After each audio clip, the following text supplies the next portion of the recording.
Welcome to Assurity's Good Business Podcast. I'm Matt. In this show, we're talking to the leaders who are successfully making business better for the world, from eco-friendly changemakers to companies that give back to their people and communities in a big way. Today's guest is Becca Quirk. She's a community engagement manager at B Lab, the nonprofit force behind the ever-growing B Corporation movement. If you haven't heard of B Corporations yet, get ready. You'll be an expert after today's episode, and you'll know why this new way of doing business is catching on all over the globe, and what ice cream has to do with it. First, let's meet Becca. Hello, my name's Becca Quirk. I use the pronouns she, her. I'm calling in today from Brooklyn, New York, and I work at B Lab, US, Canada, as a community engagement manager. Before we dig into how B corporations have created a community and coalition for change, let's learn a bit more about what a B Corp is. B Lab is a global movement, and they were established in 2006, and our whole mission is to transform the global economy to benefit all people, communities, and the planet. We have a global network, and they create standards, policies, and tools for businesses, and most importantly, we certify companies known as B Corps, and that's what we're best known for. So you can think of our certification as what organic is to an apple or what fair trade is to coffee. But instead of looking at it just as a product level certification, our certification analyzes the whole business. And so there are three pillars that are involved in becoming a certified B Corp. We first assess if you are reaching the highest level of social and environmental performance, and we do that through our B Impact Assessment. The second pillar of becoming a certified B Corp is that there needs to be a legal accountability. So you are legally required to consider all of your stakeholders, not just your shareholders. And then lastly, there's a transparency piece. Every company that becomes a certified B Corp needs to have a public-facing profile, which is on our B Corp directory, which you can find on bcorporation.net. And everyone will have a B Impact report that is searchable and available to the public. It takes a lot more than an application to become a certified B Corp. It's an in-depth process that requires companies to take a close look at themselves and their operations. We learned that at Assurity in 2015 when we became a certified B Corp. Here's more from Becca. Our certification accredits companies that meet the most rigorous standards of overall social and environmental performance. And today that community stands at over 3,600 B Corps globally, in over 74 countries and in 150 industries, and they're all working to redefine what success looks like in business. We analyze every company on 5 different impact areas, or also what we consider stakeholder groups. So the first is the governance of that company. How are they operating? What is their legal structure? What does their board of directors look like? The second is on workers. What benefits do they provide to their workers? What professional development do they have? How do they train their employees and help them to get raises, promotions, things of that sort? The third is customers. So does your product and or service have a positive social or environmental impact? And or does purchasing this product help give back in a direct way, such as a buy one, get one model? The next stakeholder group is community. So what do you do to provide jobs to your local community? How do you give back to your local community? And lastly, there's the environment. And that is looking at your scope 1, 2, and 3 emissions and every way in which you impact your environment, both from what companies you work with and their impact on the environment, as well as what your office impact may be, or if you're a sole proprietor, how you even manage your waste. So those are kind of the 5 impact areas that we see the most. And this is what helps each company start to analyze what is their whole impact, right? A lot of other certifications or a lot of other community collaborations may focus on just the one. And while we see within our community people starting to group around those specific impact areas, the beauty of our community is that we see people looking really holistically about not just one factor of having a good product or potentially having a good service, but they think really about, okay, how can we help this? How can we help think about what our holistic impact and how we operate as a business could be improved?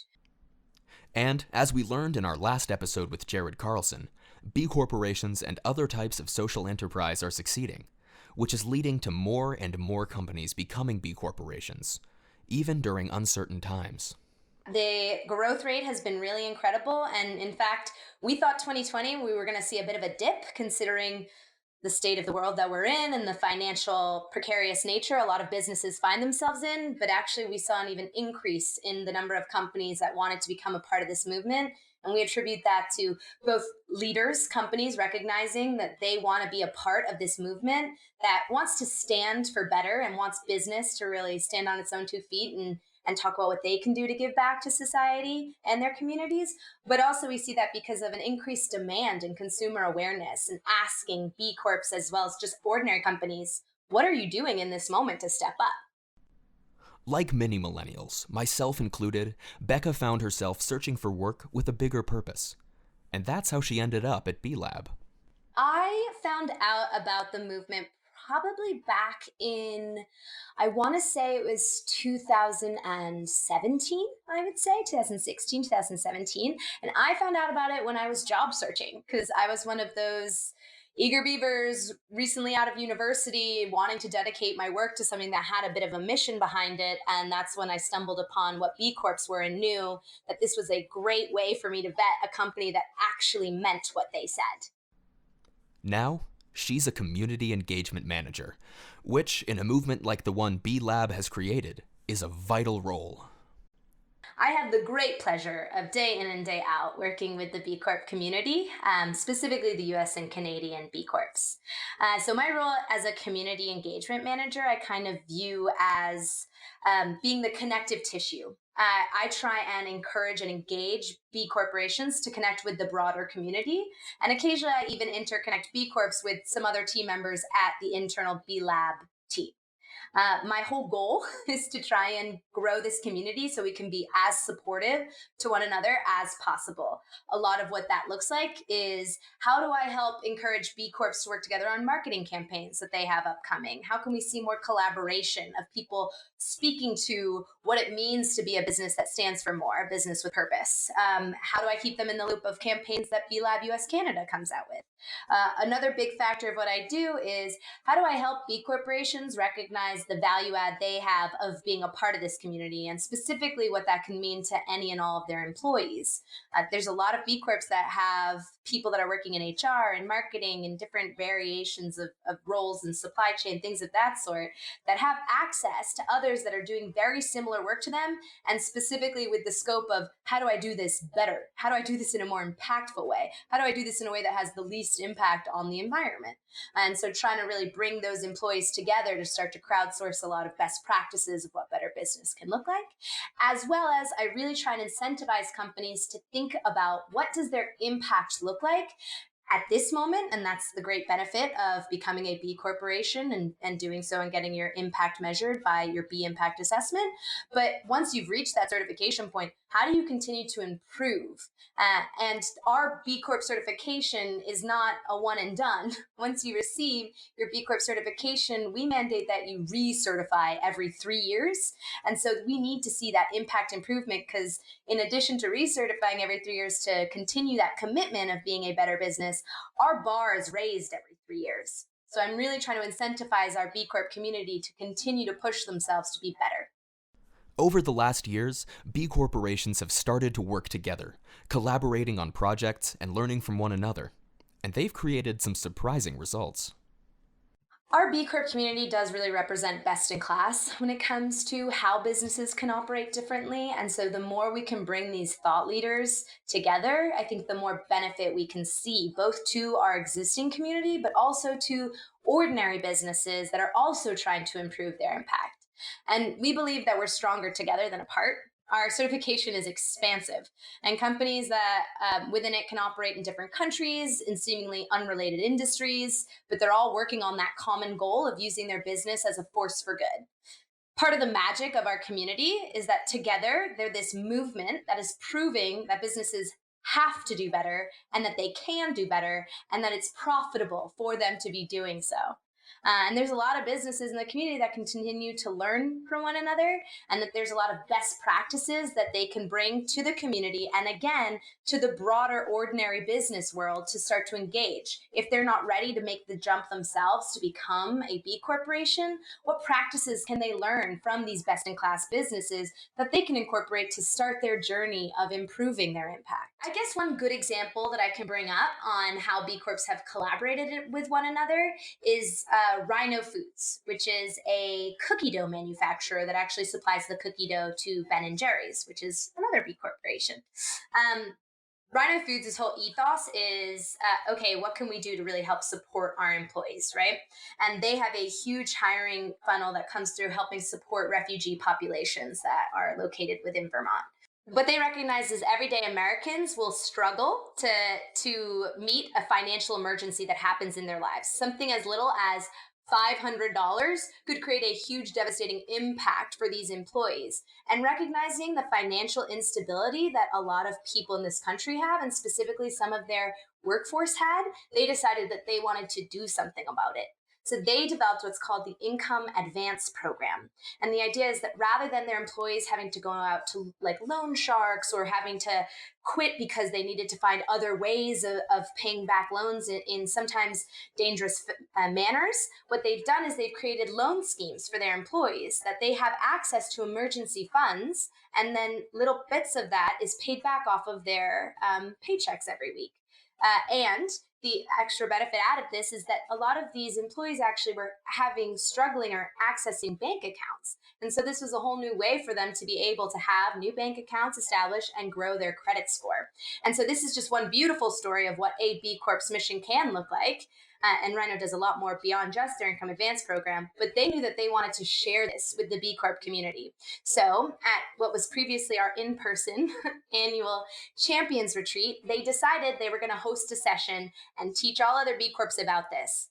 And I cannot tell you the excitement that other B Corps had hearing about this and wanting to do the same. So Rhino Foods actually developed a foundation that can help other companies do this. And this is beyond just the B Corp community. Any business is able to consider incorporating this into the way that they do work, but they created this foundation that helps people have a way to learn about exactly how they can incorporate this.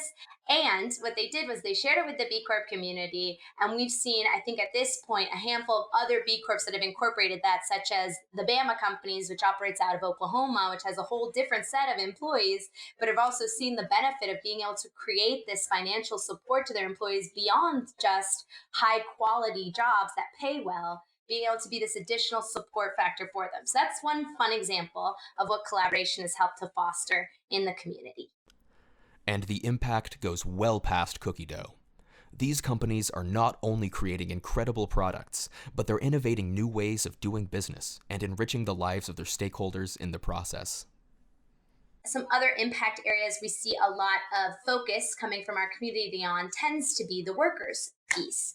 And so I think a fun example, or a really impactful example that I could share, is somewhere else in the Ben and Jerry's supply chain, which I promise I am an ice cream lover, but I have other examples beyond this, but I do think it's an impactful example, is Greyston Bakery. And so they create the brownies for Ben and Jerry's. And I know we're talking about these fudgy delights, and I'm also getting a little hungry, but they specifically created a company with the idea of how can we help employ people in our local area. And they created what's called the open hiring system, which means that regardless of if you have professional experience in the past, regardless of if you were previously incarcerated, regardless if you are currently experiencing homelessness, what they have is a running list of job openings. And if you hit the top of their list, then they will employ you. And they help to create professional development for these folks. They help people who were struggling to get any other professional experience elsewhere to get their initial experience, and they help really support them to transform their lives. They view it as their goal to help. I think their slogan is, we create brownies to employ people. And so it's a really beautiful way of thinking. And they've, again, shared this way of thinking. And they've also created a foundation that helps other businesses think this through. And they've now shared this with the BCorp community. And in fact, we've seen The Body Shop, which is a global entity, start their own open hiring system. So they started it with a trial last summer for seasonal hiring at their distribution center. And they saw some of the highest rates of retention that they'd ever seen, some of the highest performance rates that they've ever seen, and returning employees for the next season that came through. And it worked so well that they're expanding it into their retail locations as well. And so that's another beautiful story we've seen of collaboration in the community, and specifically around the impact area of workers. It's not just B corporations that are innovating. B Lab itself has spearheaded initiatives to help the members of its community reach for bigger and better goals. We launched in 2016 what was called the Inclusive Economies Challenge. And the idea was, how could we incentivize our B corporations and any company that was utilizing the B impact assessment to start to set goals around diversity and inclusion? And we were really proud of this initiative. We really tried to spearhead the whole community to come together, to dedicate themselves to setting goals. Each company was asked to set at least 3 measurable goals, and they were able to use the impact assessment itself to help to set those and help to keep on track to achieve those. We incentivized the whole community to come out and share their findings and share their success and or failures. And we found that it really helped start a conversation within our community to really try and improve and push ourselves to be better about diversity and inclusion initiatives.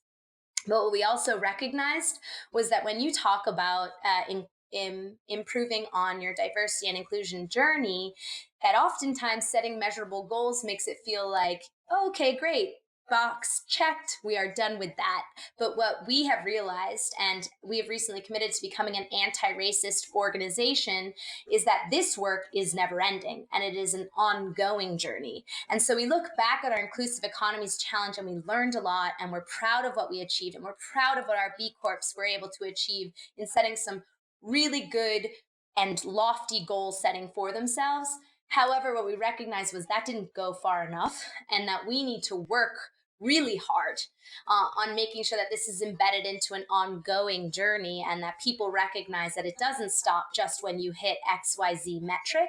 And specifically, it's not just how many people are you hiring, but what culture are you cultivating within your workplace that's going to help incentivize people who identify as people of color to feel welcome there, right? You need to make sure that this isn't just what metric have you hit, but what have we done to transform ourselves as a B corporation to be our own anti-racist organization. And so we look at that with a lot of pride, but also with a lot of learnings. And we're trying to adjust what that means now for us, and leaning into our future anti-racism work. We're trying to take a really hard look as well as, what do our standards incorporate, and what have they missed in a lack of recognition of systemic racism? It's incredible what the B Corporation movement has been able to achieve, but it's important not to rely on one solution to what are most often systemic issues. Becca made sure to point that out. There's a lot we can do together, the for-profit industry, the nonprofit industry, the academic sector, and we need to be all moving the needle as one. And the ability for us to work with governments and in addition to what governments do is of the utmost importance to see this systemic change. However, specifically to businesses, you need to look at the millions of lives that businesses can touch. So I think what's an interesting quote here is, and actually, we just celebrated the 50-year anniversary of this quote coming out. But Milton Friedman, who's known as the grandfather of economics, I promise I won't go, and I'm no expert on economics, I promise I won't go into too much detail here and bore everyone with an economics lesson that I would not be well equipped to deliver.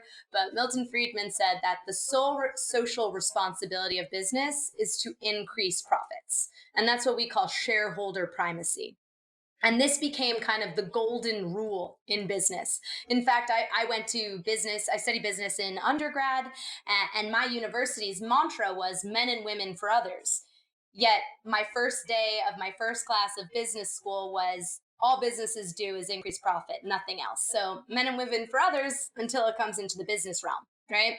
So this was this was the way in which business operated. And over 50 years, of course, we have seen tremendous amounts of economic growth.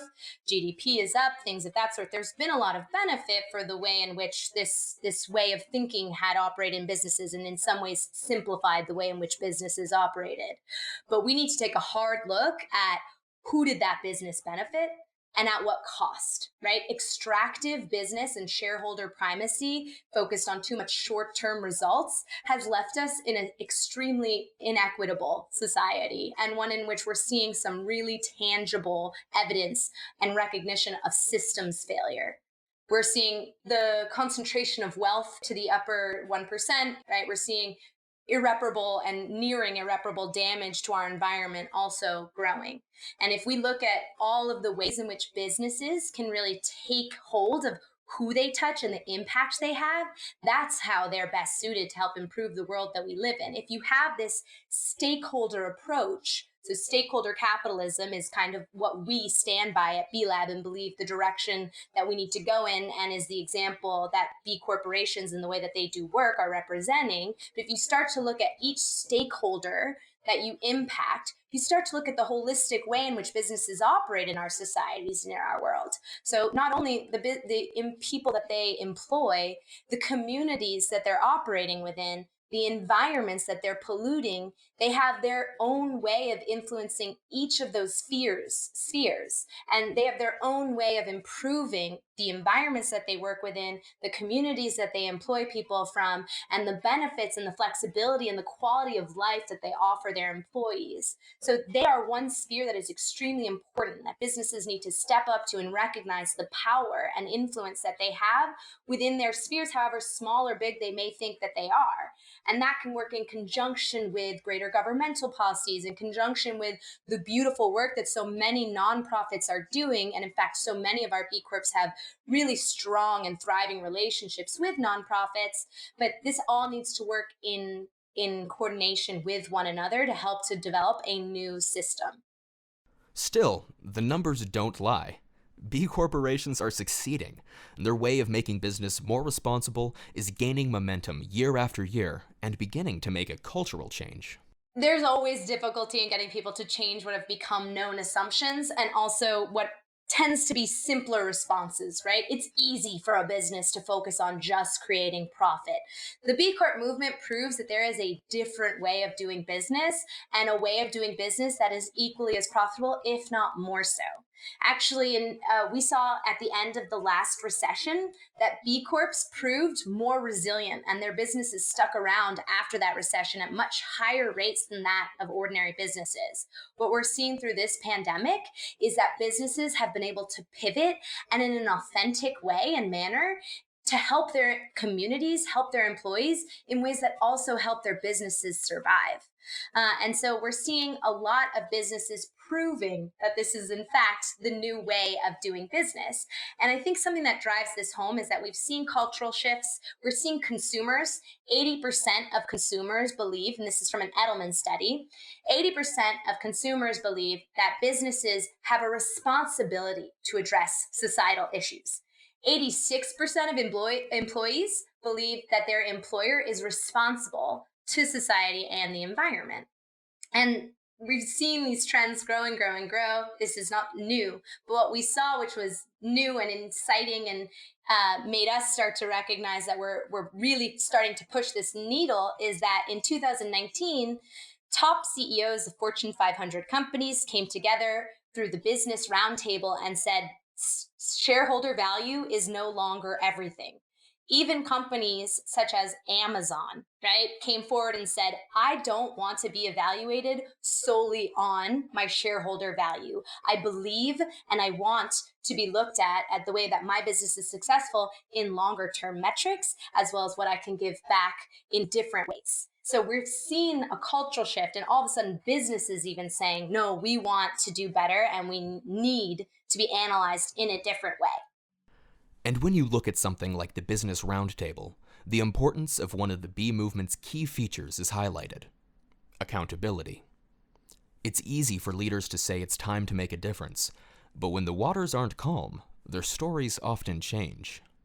What I want to say there is also these companies stood up and said we want to stand for a gentler capitalism, and then when the pandemic hit, we saw them not stick to those words. They weren't held accountable in any way to believe in that, and what they did was they defaulted to their way of normalcy, which is how can I increase my shareholder value? Who do I need to lay off to make sure my bottom line is preserved? Which was not surprising, I think, to anyone involved. And that's where we love the BCorp community, because they are held accountable. There is a legal component of becoming a certified B Corporation that says that you care for your stakeholders, not just your bottom line. So that's one way in which we can keep people accountable. And although we're seeing huge culture shifts, our response to the Business Roundtable was great. Now let's get to work and let's think about how any company, regardless of what your mission and impact is, can start that journey. I wanted to know what companies can do short of undertaking the journey to become a B Corporation. And there's a lot. Becca was able to point me in the direction of the free B Impact Assessment, or BIA, as a place to start. One of our beliefs and one of our tools is, as I've spoken about, the B Impact Assessment. It's a free tool. Any company can use it. In fact, any employee at any company can use it. It goes into every aspect of what your business is. You need to fulfill, like, what size is your company? You need to input what industry do you work in. You need to fill in what market are you operating within. But once you've filled in that information, you have a whole assessment to go through. And using that assessment does not need to lead to becoming a certified B Corporation. It could just start as this one way of saying, hey, what are all the questions I need to be aware of? Because there's a lot that people don't even think of, right? And then once you've started to fill this in, you have a baseline and you have an understanding of where are you now. And only once you know that can you start to understand where do you want to be. So if there was one place to begin, the B Impact Assessment would be it. And it's tailored to be accessible to anyone.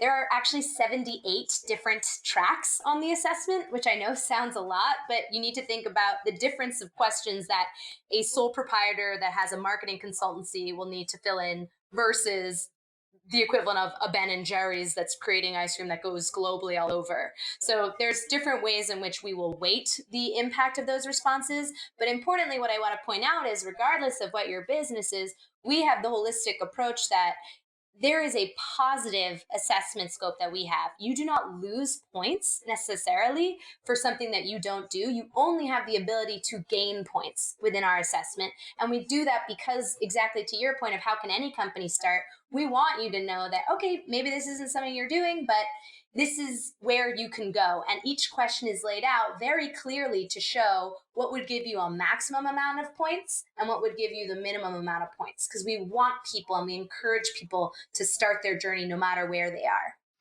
At the end of our episodes, we like to thank our guests by making a $100 donation to the charitable organization of their choice. Here's what Becca picked. I have decided, in honor of my cousin Denise, who passed away about 2 weeks ago, to donate to the Aftershock, which is a nonprofit that my friend Susie Neat founded out of Melbourne, Australia. And it is all about raising awareness of lesser researched cancers and also helping to create support groups for the family members that so tragically lost people to these diseases. And so I'm really excited to make that donation to the Aftershock, and I'm really grateful for you all giving me the opportunity to do that. If you'd like to learn more about the Aftershock, you can find them online at www.theaftershock.org. We'd like to thank Becca for her time in this interview, as well as her insight into the incredible growth of the B Corp movement and the community it offers to business changemakers. If you want to learn more about the B Corp movement, you can find more information at www.bcorporation.net. And you can also take the B Impact Assessment yourself to find out what you can do to make a difference today. Or stick around for our next episode. We're bringing on an exciting guest to talk about the innovations of B Corps around the globe. Thanks for listening to Assurity's Good Business podcast. Assurity's Good Business is a production of Assurity Life Insurance Company of Lincoln, Nebraska. If you have questions or comments, or if you want to submit an episode topic or guest for us to interview, you can visit us online at www.assurity.com/goodbusiness, or send us a note at goodbusiness@assurity.com. And if you like what you hear, Subscribe and listen to the rest of our episodes wherever you get your podcasts. Join us again next time for more stories about how businesses are changing the world. After all, it's good business. Assurity is a marketing name for the mutual holding company Assurity Group Incorporated and its subsidiaries. Those subsidiaries include but are not limited to Assurity Life Insurance Company and Assurity Life Insurance Company of New York.